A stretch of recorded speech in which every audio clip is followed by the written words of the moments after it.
There's one word that comes up 18 times in Psalm 29. You know what that word is? Lord. I think there are only 11 verses in Psalm 29, but the word Lord comes up 18 times. The psalmist really wants us to know something about the Lord. Actually, in Psalm 29, the psalmist really wants us to know 4 things about the Lord. In the last 2 verses of Psalm 29, there are 4 different characteristics about the Lord that the psalmist shares with us, and each of them are spectacular. We're going to take one at a time. We'll do one today, then one tomorrow, one the next day, and one the next day, God willing. But the first one that's mentioned in verse 10 is that the Lord sits enthroned over the flood. The Lord sits enthroned over the flood. What does that mean? You might think back to the Old Testament flood with Noah and his family. You might think about the reality of the world that they knew, the entire thing was completely underwater. You might think about the reality of what the unbelieving world realized and learned that day, that they weren't more powerful than God. They couldn't outlast him. They couldn't outlive him. They had no ability to save themselves from the flood that God sent. God was over the flood, and he showed that not only by sending the flood, but by rescuing Noah and his family and keeping the promise of the Savior alive. God was over the flood. He was more powerful than it. Those floodwaters that destroyed everything, they weren't going to destroy Noah. They weren't going to destroy his family because God wanted to save them. Our God is a God who saves.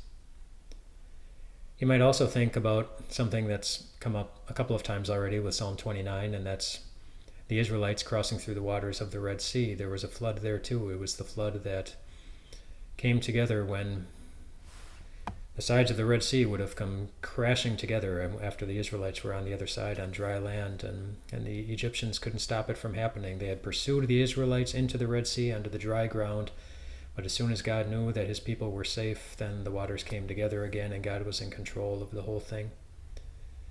And those waters, they were not too much for God, and so they were not too much for God's people that he had promised to save.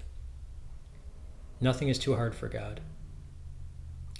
And those who know that they are his people, they know that they are safe, that there is nothing in all creation that's going to separate us from God. We mentioned that a couple of days ago. I also think about Joseph in the Old Testament. Joseph, who was sold by his brothers. Joseph, who went from dungeon to dungeon and slave trader to slave trader. Joseph, whose life was full of ups and downs, but mostly downs for a very, very long time, until God elevated him to be basically the second most powerful person on the entire planet, and put him in a position where he was going to save lives because of a worldwide famine. Joseph was in a position to do something about it, and God led him there. All the troubles that Joseph experienced, and the famine, and his brother's hatred, and their desire to hurt him or kill him or at least be rid of him, it wasn't too much for God. And it wasn't too much for Joseph because of Joseph's God. I don't know the different troubles that are going on in your life right now, the different things that make you feel like you're being tossed around, like you're in the waters of a flood. It could be any number of things. The things that make you feel like you're just wandering through life, but you're not sure if you're ever going to find relief. And you might not even be sure about where it is that you're going. But wherever you are in that, and whatever the reason, remember that the Lord who sits enthroned over everything, nothing is so big that it's going to stop him from caring for you. Nothing is so big that it's going to stop him or prevent him from loving you. Not even the full weight of the whole world's sins, including our own, because that's what Jesus was carrying as he went to his cross and loved you and overcame death for you and overcame sin for you. And he forgave you. And he was thinking about you. And he still is.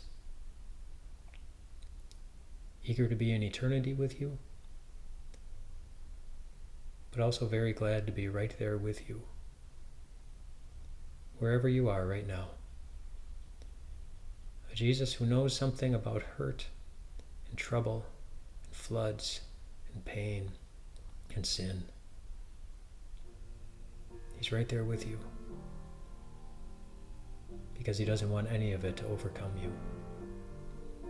And it won't. The Lord sits enthroned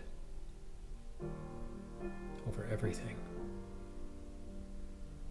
And he uses that power, always for your benefit. Rest well tonight, my friends.